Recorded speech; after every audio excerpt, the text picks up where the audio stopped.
30분쯤 됐는데 누가 제 머리를 딱 때리는 거예요. 그래서 저는 자다가 벌떡 일어섰죠. 이렇게 보니까 뭐 제가 혼자 깬 거예요. 이렇게 보니까 얼마나 피곤할 텐데 정신이 말똥말똥. 순간적으로 대통령께서 찾으시겠구나. 그래가지고 얼른 일어나가지고 샤워를 막 하고 드라이하고 넥타이 탁 매고 책상에 딱 앉아있는데 전화 탁 5시 15분쯤에 여기서 비서관님 일어나셨어요? 일어났습니다. 샤워하셨어요? 했습니다. 그럼 얼마 걸리세요? 뭐가요? 아니 대통령 찾으시는데요. 아니 뭐 10초? 30초? 그래 오세요. 기다리세요. 제가 들어갔어요. 대통령께서 당연히 제가 한 30분쯤 있다 올 줄 알고 이렇게 해도 되겠다. 제가 쓱 들어가니까 아니 안 잤어? 잤습니다. 그런데 찾으실 것 같으세요? 그래? 지시를 하시는 거예요. 왜냐면 서울하고 시차가 있으니까 8시에 있으니까 뭐 서울에다가 몸을 연락하라고. 알았습니다. 다 받아가지고 몇 달 있다가 미국을 갔어요. 유엔 총회 참석해서 월드포 호텔인데 묵는데 그날도 자는데 4시 한 40분 됐는데 누가 대문을 딱 때려. 그러니까 뭐 아무도 당연히 아무도 없죠. 그래서 또 찾으시겠네 해가지고 얼른 생각해 보십시오. 5시 10분 15분에 넥타이 탁 매고 드라이 딱 하고 딱 앉아있는데 전화 때려놓은 거예요. 그래서 수석님 일어나셨어요? 네. 얼마 걸리세요? 얼마 걸려? 10초. 오세요. 또 들어간 거예요. 제가 김대중 대통령 3년 8개월 모시고 있습니다. 한 번도 그분이 언제 찾든지 저는 항상 그렇게 되고 있었어요. 여러분도 그게 어떻게 가능합니까? 그게 어떻게 가능한 일이에요?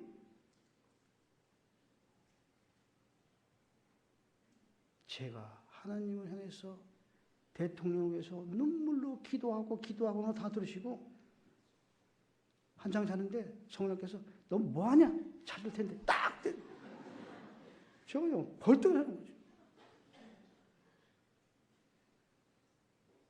이러한 하나님께서 뒤에서 다 눈동자처럼 지키시는 거예요. 네. 눈동자. 사람들이요 아무 데나 와도 공격해야지 다 공격을 피할 수 있지만요 눈동자에 나타나는 거는 참을 수가 없어요. 사람들이요. 우리가 파리도 눈동자 앞에 지나면 이게 쳐야 되잖아요. 다른 건 가만 놔도 되지만은 하나님께서 자기 눈동자 앞에 어른거리면 가만 놔두지 않으세요. 우리를 지켜주시기를 눈동자처럼 지키시는 거예요. 저는 그렇게 3년 8개월 동안 너무나 행복하게, 너무나 안전하게, 그리고 그 자리에서 제가 주중대사가 돼서 나왔습니다. 제가 주중대사 할 때 사스라는 것이 발생했어요. 다른 나라가 2003년 3월 말에 사스가 발생하기 시작해서 4월 초부터 미 국무성에서 중국과 홍콩에 있는 미국인들은 철수해라. 철수해도 좋다는 철수 명령을 하다라고 일본이 4월 28일 날 철수 명령을 내렸어요. 우리 교민들이 저를 찾아와서 우리 한국인들도 철수 명령을 내려달라. 철수 명령을 내리면은 회사에서 그 가족들의 모든 여비와 체재비를 다 부담하게 돼 있어요. 당연히 철수해야죠. 왜냐면 우리는 그 당시에 한 20-30만 명의 국민들이 있었고 미국은 한 10,000명, 일본 뭐 5, 6만 명밖에 없는데도 다 철수하는데 몇십만 명 되는 우리는 반드시 철수해야죠. 제가 하나님께 기도했습니다. 하나님, 이러니까 우리 교민을 철수시켰습니다. 철수시키지 마. 아니 그러다가 사스 걸리면 어떡합니까? 한 명도 안 걸려.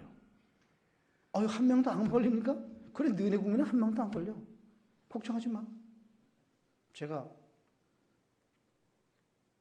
그 다음날 출근했더니 전체 회의가 소집이 돼서 갔더니 우리 직원들이 보고를 하기 시작하는 거예요. 뭐 우리 교민이 몇십만 명인데 북경에 있는 교민이 뭐 한 7, 8만 명 돼서 무슨 카라고 아시아나를 뭐 몇십 대를 예약을 해서 전 세계로 동원해가지고 하루에 몇 번을 왔다 갔다 해서 뭐 며칠간에 우리가 소개를 시킬 수 있다 이런 보고를 하는 거예요. 제가 그 보고자 보고 있습니다. 자네가 뭐야? 응? 자네가 대사야? 이 사람아, 누가 철수 명령을 내렸어? 아니, 저희는 지금 철수 준비하고 있습니다. 무슨 소리야? 대한민국 국민은 중국에서 한 명도 철수 못해. 아무도 철수할 수 없어. 한 명도 안 걸려. 그러니까 철수하지 마. 끝. 그래서 나왔습니다. 공사들이 저를 찾아왔어요. 지금 다 그 사람들 대사들이. 대사님이 크리스천이시고 사랑하는 마음으로 그렇게 하시는 거 충분히 이해하지만 대사님 지금 보시는 그 행동은요 너무 지나치십니다. 정상이 아니라는 말이죠. 그래서 정상이 아닌 것처럼 보여? 아이 글쎄 이거 너무 지나치신 것 같은데 그러시면 큰일 납니다. 뭐가 큰일 나? 아이고 걸리면 어떡합니까? 사스? 걸려? 한 명이라도 걸리면 나 주중대사 그만둘게. 됐어? 내가 안 한다고 대사를 한 명도 철수 안 돼. 오히려 이 세상 사람이 다 중국을 떠날 때 우리만 안 떠나면은 우리가 한중국이 얼마나 좋아지겠어. 우리는 떠나면 안 돼. 우리 세상이 다 떠나도 중국을 떠나면 안 돼. 떠나지 마. 그렇게 해서 할 수 없죠. 대사가 여러분들 다 아시지만은 무슨 문제에 있어서 누가 책임을 진다 그러면 그 다음부터 조용해요. 서로 책임을 안 지려고 계속 회의를 하고 왜 세상 사람이 그렇게 회의를 많이 합니까? 서로 책임을 분담하려고 그러는 거예요. 그러니까 계속 사장한테 올리고 회장한테 올려서 나중에 문제도 나는 안전하게 거기서 빠져나오려는데 굉장히 비겁하죠. 그런 사람들이 리더라고. 그런 사람들이 CEO라고 앉아있는 거예요. 말도 안 되는 일이에요. 저는요 항상 그렇게 했습니다. 그래? 내가 그만둘게. 당신들은 아무 상관없어. 그러면요 그 사람들은 안심 푸는 거예요. 대사가 그만두겠다는데 뭐 우리하고는 아무 상관이 없는 거지.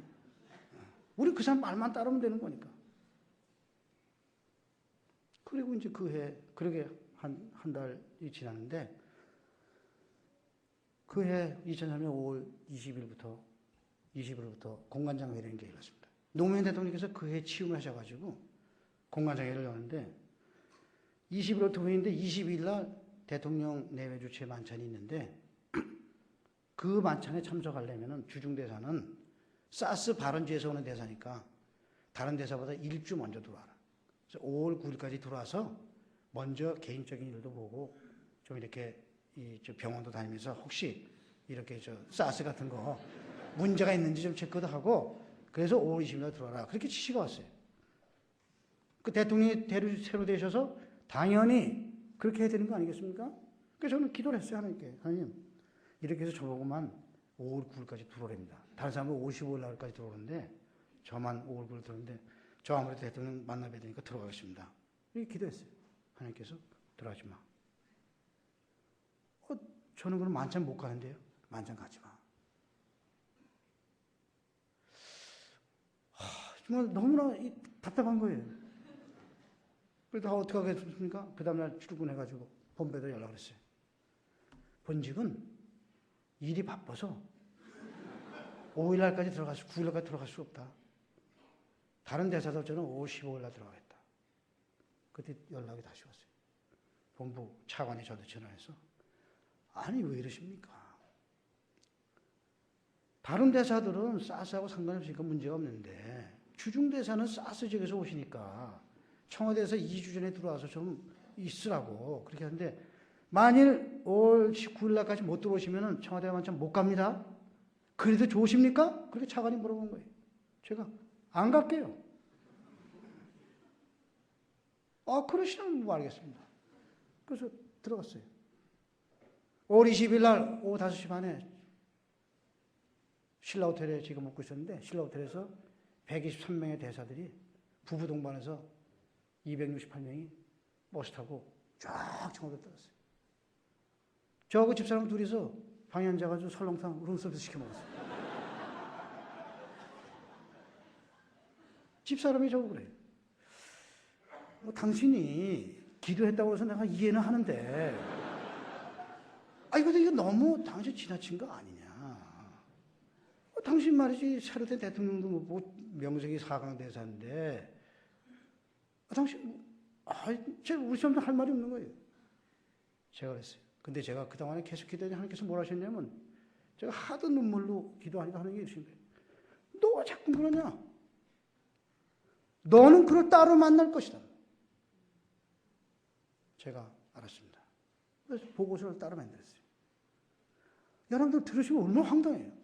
청와대 아무도 모르는데 혼자서 지금 대통령 독대 보고서를 보도 만든 거예요. 23일날 갔더니 대사들이 다 110명의 대사 저를 찾아와서 아니 어저께 대통령께서 신임 대통령의 철학과 앞으로의 외교 방향과 이런 것에 쭉 훈실하셨는데 김 대사님은 그것도 못 들으시고 대통령 만날 기회도 없는데 참 어떡하시죠? 막 그렇게 걱정들 하는 거예요. 그래서 글쎄 방법이 있겠죠 이제. 그리고 계속 회의를 참석하는데 오후 4시에 청와대에서 저한테 연락이 왔어요. 대통령께서 주중대사만은 따로 만나고 싶어 하시니까 월요일 아침 11시까지 들어오라고.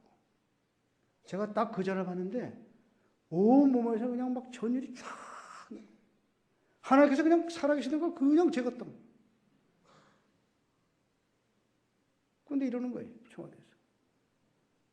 원래 노무현 대통령께서 7월 초에 중국을 가려고 준비하고 있는데 사스가 나는 바람에 못 가게 된 거예요.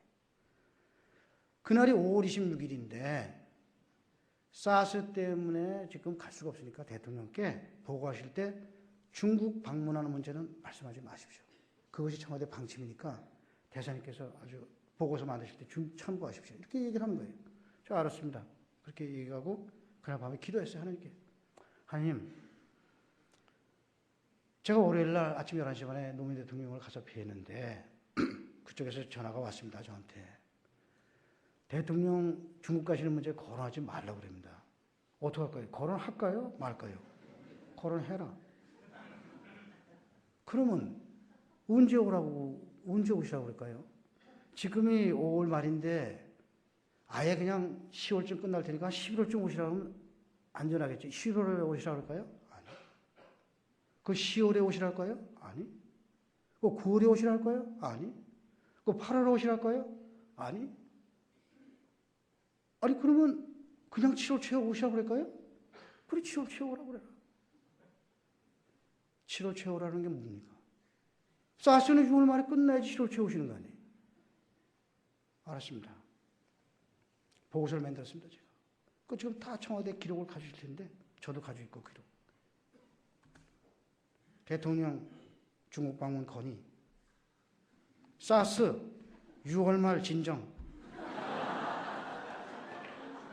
대통령께서 7월 초에 예정대로 중국 방문 건의.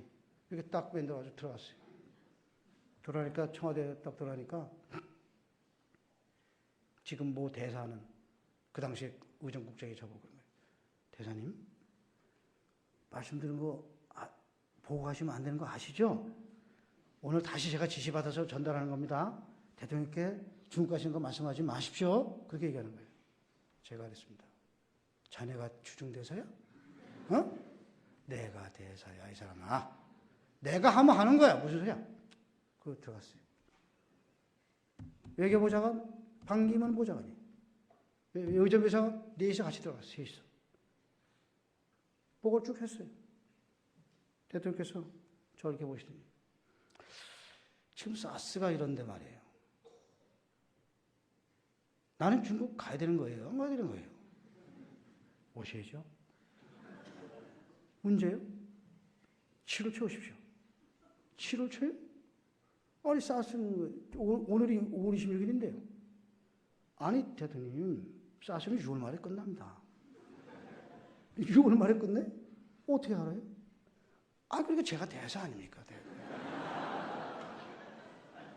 사람들이 저보고 중국 전문가로 하지 않습니까? 제가 중국 전문가인 동시에 제가 주중대사입니다. 현지 대사가 대통령께 말씀드리면 좀 믿어주십시오. 대통령께서 보좌관들 보고 한참 보시더니 알았어요. 가보시라고요. 나왔습니다. 나왔더니 난리들이 난 거예요. 아니 왜 대통령 때 보고하지 말랬는데 보고하냐고. 어? 만약 그러다가 사스 용을 만에 한 달 뒤인데 안 끝났어. 대통령 못 가게 되시면 어떡하실 거예요? 제가 그랬어요. 어떻게 하다니? 대사 안 하면 되잖아요. 무슨 말씀이에요, 내가. 걱정하지 마세요. 소환하세요. 그리고 와버렸어요. 그 사람들은 속으로 야, 저 친구 진짜 황당하구나. 집에 말로는 그렇게 하고 집에 와서 여보, 우린 죽었어. 기도 엄청 해야지. 여러분 사스가 몇이나 끝난 줄 아십니까? 6월 24일 날 끝났어요. WHO가 7월 5일 날 전 세계에 사스가 박멸됐다고 선포했어요. 노무현 대통령이 7월 7일 날 아침에 도착하셨어요. 저를 보시더니 김 대사, 나하고 차지 맙시다. 근데 나는 김 대사가 중국 전문가인 거 잘 알고 주중 대사가 잘 알아요. 근데 어떻게 사스 끝난 거 다 아세요? 그러고 그런 거예요. 그래서 제가 주중 대사가 그러지 않습니까? 여러분들 지금 말씀을 이렇게 들으시면요.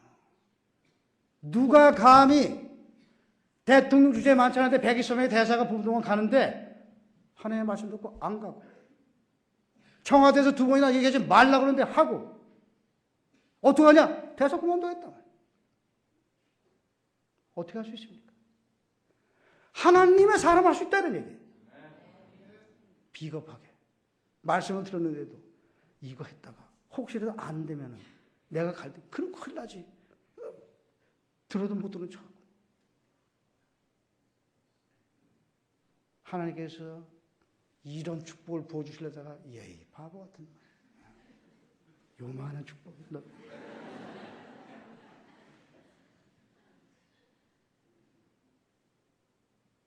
이런 일이요.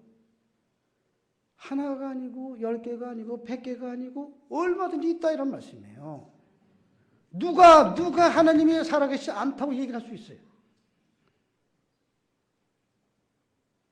다 듣고도 자기하고 관계된 건 안 듣는 척하고 나의 유익과 정욕에 반하면 다 안 하려고 합니다. 제가 애가 셋인데 2005년에 제 큰애, 지가 맨 딸을 결혼시켰어요. 집사람을 저보고 와서 공무원이니까 돈이 없죠, 당연히.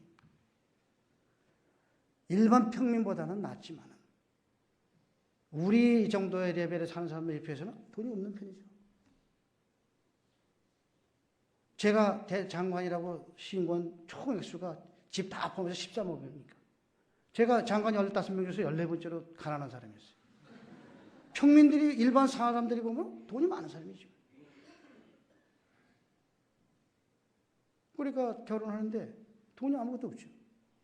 집사람이 저보고 돈이 된다 이거예요. 그래서 난 돈이 아무것도 없으니까 당신이 알아서 해. 그래서 제가 어떻게 알아서 꾸려서 하겠는데 뭐 다른 방법이 없으니까 당신 그동안에 30몇 년 동안 추위금 낸 거 많으니까 그거 받아가지고 하자고 나중에. 그래서 그래. 뭐 그거에 뭐 당연히 그렇게 해야지 어떡하겠어. 저는 아무 생각도 없이 기도할 때 하나님께 여쭤봤어요. 하나님, 제가 돈이 없습니다.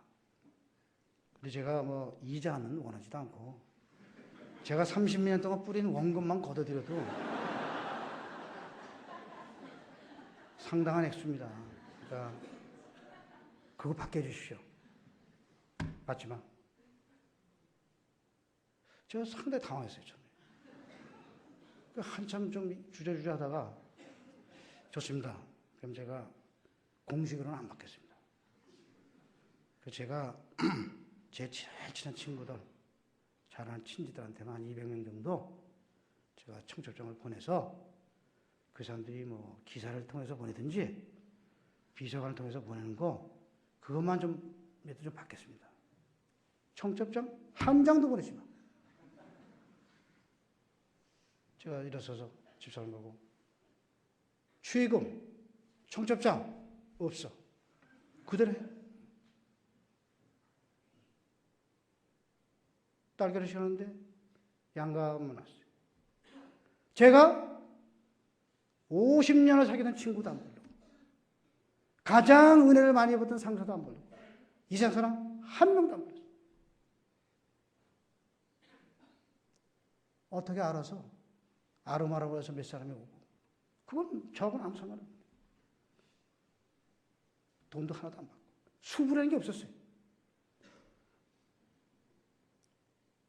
두 번째 애를 장가 보냈는데 집사람이 저보고 그런 거예요. 여보, 지난번에는 정말 억지로 했는데 여보 진짜 이번에 돈 없어. 그러니까 당신 물어보지 마.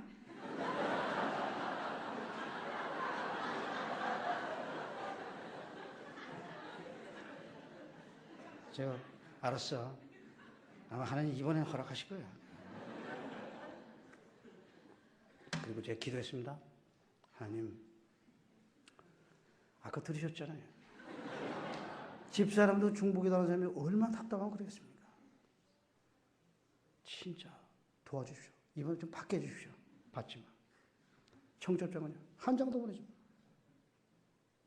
제가 기도하고 집사람 배웠습니다. 여보, 기도했는데 끝!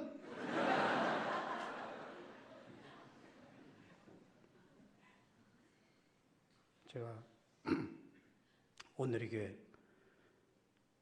양재 성전에 있는 기쁨원이라고 하는 800명 들어가는 방에서 양가 가족 100명씩 와서 단 한 명의 친구도 없이 완전히 가족들만 우리 아들 친구들이 와서 우리 아들 보고 그러더래요. 너 아버지 진짜 주중대사냐? 왜냐면 손님이 아무도 없으니까.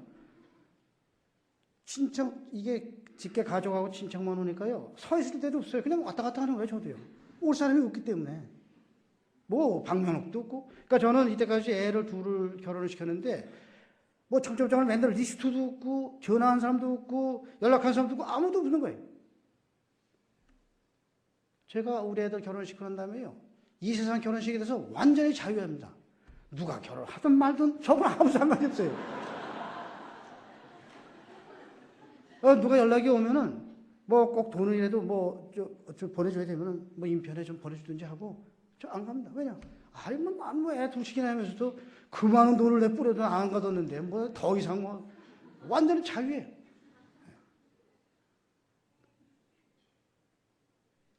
제가 그 당시에 우리 중국의 기업이 4만 5천 개인데 100분의 1만 와보십시오. 기업체가.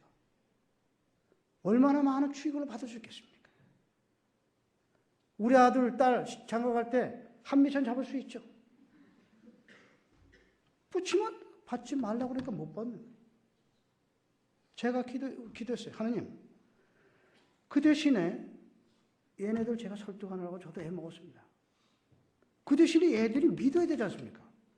얘네들이 축의금을 못 받고 아무것도 돈을 아버지가 안 준 상태에서도 하나님께서 몇 배의 축복을 보인다는 증거를 펴주십시오. 하나님께서 얼마 지난 다음에 우리 아들한테 딱 빼주신 상상도 못할 축복. 깜짝 놀라요. 하나님은 전혀 다른 방법을 하십니다. 제가 2001년에 중국에 갈 때 제 개인 차로 그랜저 한 대를 사가지고 왔습니다. 2001년형. 외교관은 2년이 지나면 무조건 차를 교환하게 돼 있어요. 새 차로. 그러니까 더 좋은 차로, 더 새 차로 면세로 사가지고 들어오면은 굉장히 이익이 되죠.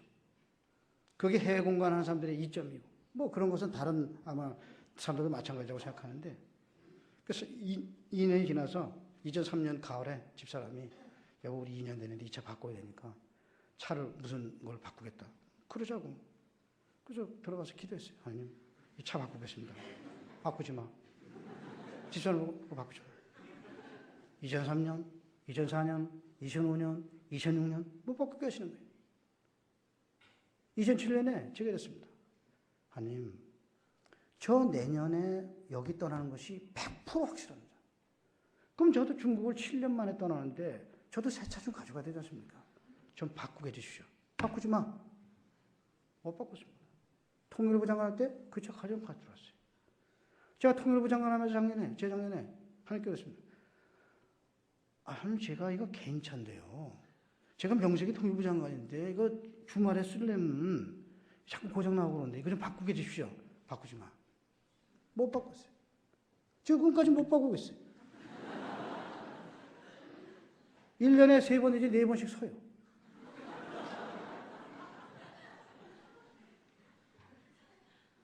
제가 아까도 여기 올 때 집사람보다 한 3번 전에 내려가서 차 핸들 붙잡고 기도합니다. 아니면 이거 돌아올 때까지 절대 쓰지 않도록 해주십시오. 쓰더라도 좀 집안에서 쓰도록. 애들이 그래요, 저보고. 아니, 아빠는 말이에요. 기도하시는 것이, 아니, 왜 그런 걸 왜 물어보세요? 아니, 이제 묻지 말고 그냥 바꾸세요. 제가 그래요. 야, 처음부터 안 물어봤어야지. 내가 중간에 어떻게 안 물어보냐. 어? 나도 지금은 이제 나도 열받았어. 그래서 나도 그냥 끝까지 물을 거야, 나도. 언제 바꿔줄지 모르지만은. 왜 잘 못 바뀌어 하실까? 제가 장관 그만두고 제 친구들 만나러 가는데 그 친구들은 다 에쿠스타, 벤츠다, 좋은 차 먹으러 다 기사이고 저는 그 차 막 찌그러지고 이런 차인데 아니 김장관 차 내 차지. 어떻게 되니? 뭐가 어떻게 돼? 뭐가 잘못됐어?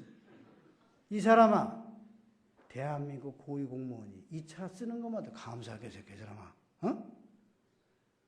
제가 부끄러운 게 아니에요. 그 사람들이 부끄럽지.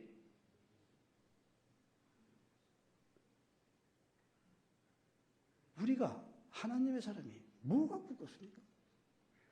그것이 얼마나 중요한 차인데. 제 차는요, 롤스로부터 100배도 가치가 있는 차. 왜냐? 하나님이 간섭하시는 차란 말씀이에요. 롤스 산 사람의 차를 하나님 간섭하시겠어요? 롤스들 100대를 산 사람마다 하나님 관계 안 하세요. 그렇지만 너는 내 사랑하는 아들인데 네 차는 내가 관여하겠다 이런 말씀이에요.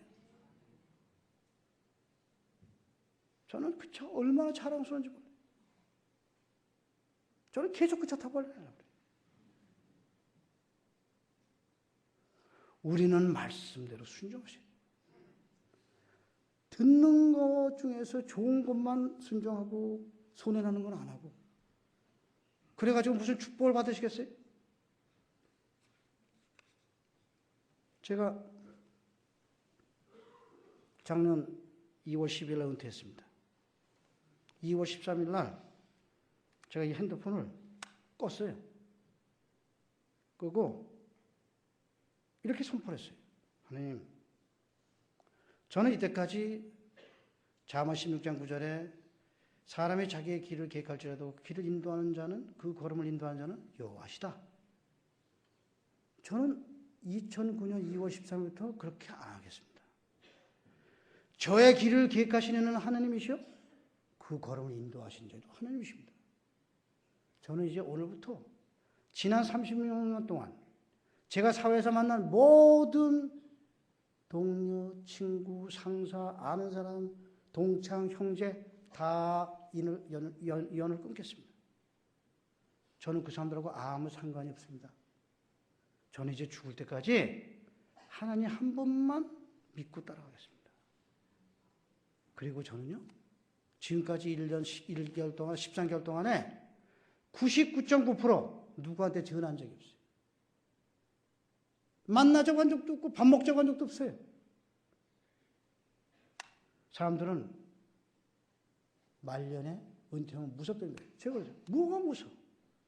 하나님 계신데.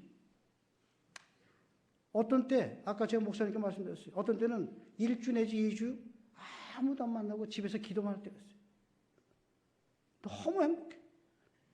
옛날에는 성경을 한 번 읽으려면요 6개월 1년씩 걸렸어요. 요새 같은 때 성경 한 번 읽으면 하루에 성경 만일 우리가 6시간, 8시간씩 읽는다고 가정하면요 일주일이면 성경 한 번씩 읽는 거예요. 그리고 뭐 24시간을 성령께서 저를 장악하고 계신데 그 행복감이라는 건 말할 수도 없어요. 무슨 동창이 나한테 뭐가 필요하고 무슨 높은 사람이 나한테 뭐가 필요하고 완전히 자유예요. 우리 여러분들은요 사회에 계시기 때문에 그렇게 못하시죠. 그러시더라도 너무 사람의 눈치를 보거나 사람에 의지하시면 안 된다는 말씀이에요. 우리가 여러분들이 지금 저 얘기를 들으시면서 그럼 어떻게 하느님의 말씀을 저렇게 쉽게 들을 수 있냐? 들을 수 있다는 말씀이에요. 여러분들 제가 공교롭게 저 말을 처음 들으시는지 모르지만은 저는 제 주위에 하느님의 말씀 듣는 사람들이 너무나 많아요. 영의 사람은 쉽게 만납니다. 그런 사람들이 여러분들 눈에 안 보여서 그런 것뿐이죠. 안 나타나서 그런 것뿐이죠. 여러분들도 마음속에 모든 미움과 불안과 걱정과 시기와 질투를 걷어내고 그 속에 사랑이라는 걸 딱 집어넣으시고 모든 걸 정직하게만 하실 수 있으면 여러분들은 100% 드실 수 있어요. 여러분들이 거짓말 하시고 가식적으로 행동하고 자기가 아닌 자기하고 아무 상관없는 명품을 걸치고 좋은 차를 타려고 그러고 큰 집 가려고 하고 애 좋은 학교 보내려고 하는 그런 헛된 욕망들을 가지고 가시는 여러분들은 절대 하나님의 응도 못 받으세요. 꿈을 깨세요. 하나님의 유익을 하나님께서 원하시는 기도를 하십시오. 그러면 하나님께서 언제든지 말씀하세요. 여러분들이 아까 말씀드렸죠. 누구에서 5,000번만 기도해 보세요. 틀림없이 하나님께서 통배를 주세요. 5,000번을 할 수 있냐 못하냐 문제죠. 여러분들의 생활은 얼만큼 무미건조하고 얼만큼 재미없냐에 따라서 하나님께 가까이 가는 겁니다. 저는 대사가 된 다음에 우리 직원들 전체 직원 다 부부동 가서 불렀어요. 여러분들 대사, 주중대사가 높잖아. 주중대사 하는 거 비결이 뭔 줄 알아? 여러분들 마음으로 하는데 잘해. 나는 내가 주중대사 되는 51%의 공이 우리 사람한테 있어. 나를 위해서 뒤에서 기도하고 나를 위해서 중보기도 하고 희생하고. 저는 제 집사람하고 같이 다니지만은 20년, 25년 동안 한 번도 영화를 본 적도 없고 드라마를 본 적도 없고 운동 중계도 안 보고 놀러 가지도 않고 아무도 안 가는 거예요. 집사람이 제가 작년에 2월 달에 은퇴했더니 해보는 거예요. 제 손을 붙잡고 여보 우리 지금 지난 20년 동안 어디 한 번도 놀러도 안 갔는데 이제 당신 은퇴했지 않냐. 좀 여보 우리도 산수 좋은 데 좀 가서 하나님께서 창조하신 이런 좋은 제가 그랬어요. 당신 말이 맞아. 나도 가고 싶어. 그렇지만은 나는 혹시라도 그런 데 가서 그 산수에 취해서 구경 많이 해가지고 피곤해서 나 기도 못할까 봐 싫어. 미안하지만 여보 당신 좀 참아줘. 나 아무 데도 안 갈 거야. 그리고 1년 1개월 동안 아무 데도 안 갔어요. 얼마나 무미건조하고 재미없습니까? 그래도 저의 기도를 기다리고 있는 수많은 사람들이 영원합니다. 저의 중보를 기다리는 수많은 사람들이 그걸 생각하면요. 그런데 신경 쓸 수가 없어요. 저는 지금 만으로 63이 넘었지만은 우리 아까 목사님이 그러세요. 저는 이때까지 무슨 보약이라는 걸 먹은 적도 없고 약이라는 걸 먹어본 적이 없어요. 제가 하는 건 맨날 기도하는 것뿐이에요. 그런데 하나님께서 건강도 주시고 피곤하지 않게 해주시고 저를 다 지켜주십니다. 여러분들은 진짜 온전하게 하나님을 믿으셔야 돼요. 제가 재작년에 신디 제이콥스라는 유명한 세계적인 예언가를 만났습니다. 그 예언가가 저를 이렇게 탁 보더니 저를 어머님이 살아계십니까? 돌아가셨습니다. 언제 돌아가셨습니까? 15년 전에 돌아갔습니다. 어머니 기도를 많이 하셨습니까? 많이 하셨습니다. 어머니께서 당신이 앞으로 뭐가 될 거라고 얘기하시던가요? 얘기 안 하셨습니다. 어머니한테 감사하세요? 감사합니다. 매일 감사하세요? 돌아가신 지가 15년이 돼서 뭐 어머니 생신 때나 기일 때나 이럴 때 감사합니다. 매일 감사하십시오. 왜요? 당신 어머님이 당신을 위해서 그 예언자는 일생에 처음 만나서 처음 하는 소리입니다. 지금 이것이. 당신을 위해서 얼마나 중보기도를 많이 했는지, 당신이 오늘 그 자리에 앉은 것은 지난 15년 동안의 어머니의 기도의 응답의 결과입니다. 그런데 왜 당신이 앞으로 매일 기도를 해야 되냐? 어머니를 위해서 감사해야 되느냐? 당신 어머니의 기도가 아직도 얼마나 많이 남아있는지 하나님께서 응답하셔야 할 기도가 너무나 많습니다. 그러니까 당신은 앞으로도 계속 어머니께 감사하셔야 됩니다. 제가 그 얘기를 듣고 돌아와서 기도하면서 통곡을 했습니다. 내가 죽어서 우리 아들이 어디 갔는데 15년 있다가 어느 유명한 예언가를 만났더니 당신 아버지가 죽은 지 15년 동안에 얼마나 기도가 많이 쌓였는지 지난 15년 동안의 기도가 당신이 오늘 그 자리에 간 것이다. 그리고 당신은 앞으로 하나님께서 당신 아버지의 기도에 응답할 기도가 더 많이 나와 있다. 그런 말을 내가 들을 수 있겠는가? 여러분들이 자녀들한테 뭘 남겨주실 겁니까? 집? 자동차? 빚? 뭘 남겨주시겠어요? 돈? 세상 사람들이, 돈 많은 사람들이 그 돈이 자기 돈입니까? 우리가 금융위기나서 봤죠? 얼마나 허황된 돈들인지. 하나님께서 한 번만 치시면은 한순간에 다 날아갈 돈을 착각으로 끝내죠. 그 자기 돈인 줄 알고. 그 돈이 자기 자손한테 갈 줄 아는 거예요. 천만의 말씀이에요. 그것도 거짓으로 번 돈은 다 사망만 불러오는 거예요. 여러분들은 그런 착각을 하지 마세요. 여러분들은 다 하나님을 제대로 믿으시고 자손들을 위해서 기도를 남겨주셔야 돼요. 그러시기 위해서는 지금부터 기도를 많이 하셔야 돼요. 쓸데없는 기도 하지 마시고 진짜 나라를 위해서, 민족을 위해서. 그 민족이 잘 되지만 그 애들이 자라났을 때 그게 잘 되죠. 좋은 대학 나왔던 사람들은 전부 이기주의자다. 하나님 믿는다고 하면서도 전부 자기 이익만 찾는. 그래서 좋은 대학 나와서 뭐 할 거예요? 엘리트? 나라는 생각하지 않는 오직 자기 학벌, 무슨 벌 그런 거나 따지는, 인적 네트워크만 따지는, 어떻게 하면 내가 이 차를 계속 탈 것이며, 어떻게 하면 내가 빚에 있는 사무실에서 근무할 것이며, 어떻게 하면 내가 공금을 가지고 계속 좋은 음식을 먹을 수 있는가, 그딴 생각들을 하고 있는 사람들이 무슨 엘리트? 여러분들은 그런 생각을 잊어버리시고 자손들에 대해서 기도를 남겨주십시오. 그래서 진짜로 그 눈물의 기도가 가서해서 여러분들, 제가 오늘 와서 이렇게 얘기했을 때 여러분들 좀 다른 걸 느끼실 거예요. 왜냐? 제가 너무 담대하잖아요.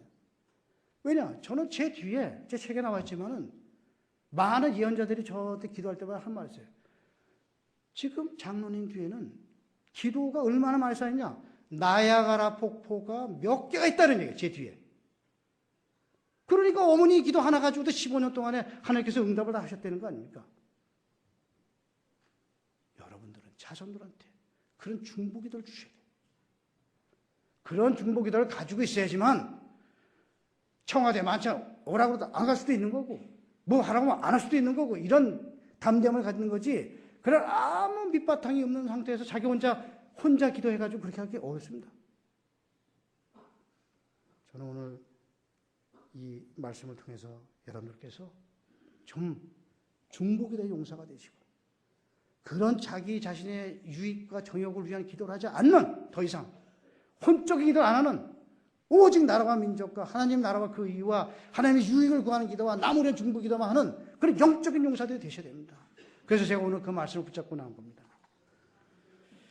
하여튼 뭐 시간이 다 됐기 때문에 더 이상 제가 말씀드리지 않겠고요. 하여튼 하고 싶은 얘기는 많지만은 뭐 오늘 이 정도로 제가 마치고 기도하고 끝내겠습니다.